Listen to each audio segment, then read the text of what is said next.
Hello. One of the fundamental aspects of every sacred calendar is the connection of that calendar to the agricultural year and the production of food which we as individuals and as a society depend upon. With me today I've Dr. Alison Milbank, and she's going to tell us about one aspect of the agricultural year within the Anglican calendar, Plough Sunday. Alison, you're very welcome. Thank you, Tom.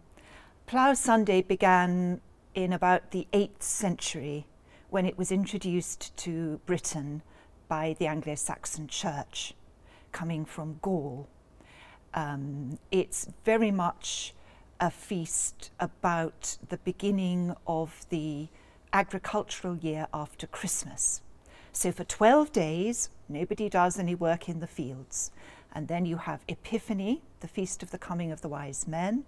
And the Monday after that was Plough Monday, though nowadays it tends to be celebrated on a Sunday, since we just don't get the saints' days anymore that we used to get before the Reformation. Every calendar in Christendom seems to be concentrating everything on Sundays. I'm afraid it does. So on that Monday, you went back to work, and before you went back to work, you had the plough blessed.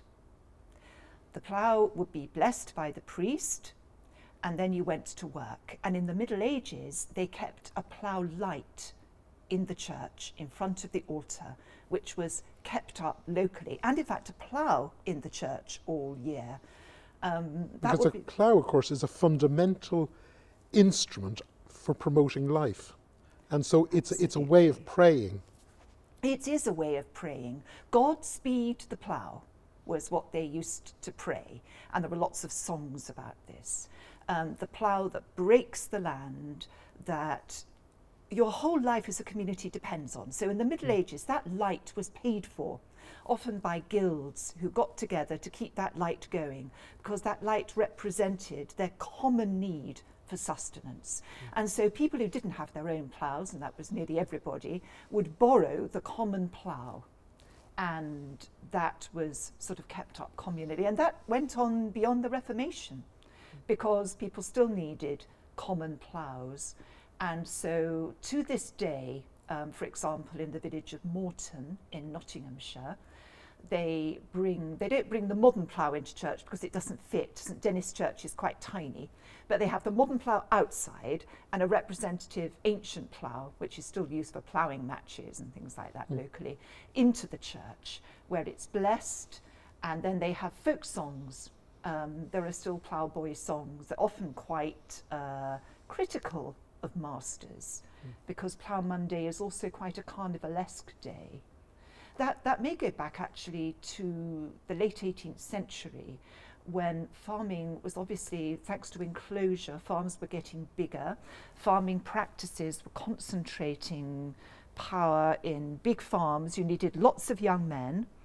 And it seems as if Plough Sunday was a day when they would dress up, sometimes as women, and go around rattling tins for money for the plough, show the plough. And they played lots of tricks on people and got drunk and that kind of thing.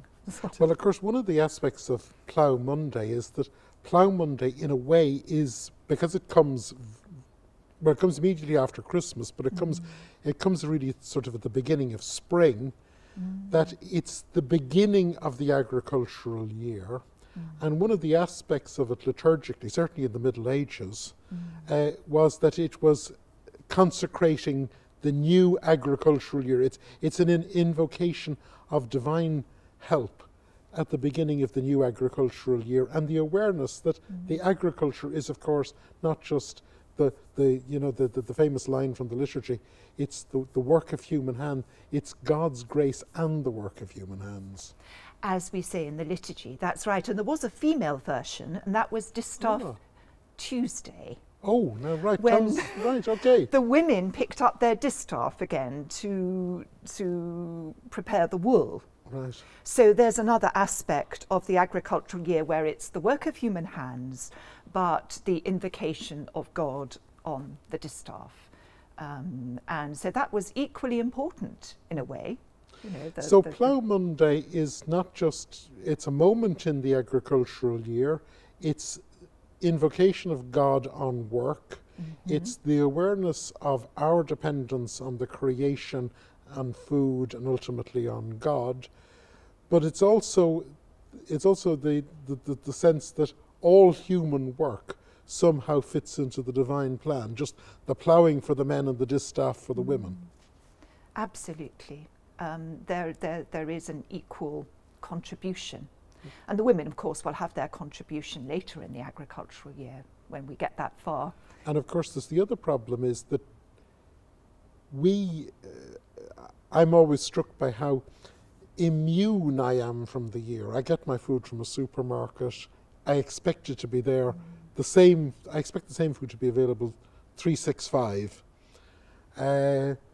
Whereas Plough Monday reminds us that we're only a couple of generations from actually the plough was, if ploughing failed, if something went wrong with the agricultural cycle, everything failed.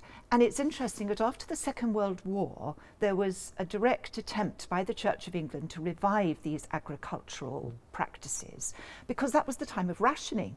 That was the time when they were depending on growing their own food again, as they had during the war. And it was also a way of bringing the nation together. So, for example, the Lord Mayor has people coming up at different times of the year for agricultural festivals in London. Well, and of course the other thing is that in the new liturgy of the Church of England, Common Worship, Plough Sunday has now got a formal liturgical place in a way that it never had, even in the Middle Ages. That's true, though I think blessing the plough is pretty well established. There are other agricultural practices that are much more modern in their liturgical formation. Yes. But there's no doubt that the Church of England now is realising this is a way to bring city people back to the idea that they rely still on the plough somewhere. And if that fails... And equally, we rely on food, and food is a valuable commodity, and food is the stuff, it is that which keeps us alive. That's right. And in Southwell Minster, and I'm sure many other churches, when they have the offertory procession at the Eucharist, they bring the bread, they bring the wine, and they bring the food for the food bank to be blessed and distributed. The only sad thing is that you're not allowed to use fresh food in food banks for obvious reasons. Yeah. But it's obviously still the work of somebody's hands, and we all depend upon it. And we've just lost those chains of connection and are alienated from it. Thank you for coming and bringing us to this basic moment in the year, Plough Sunday.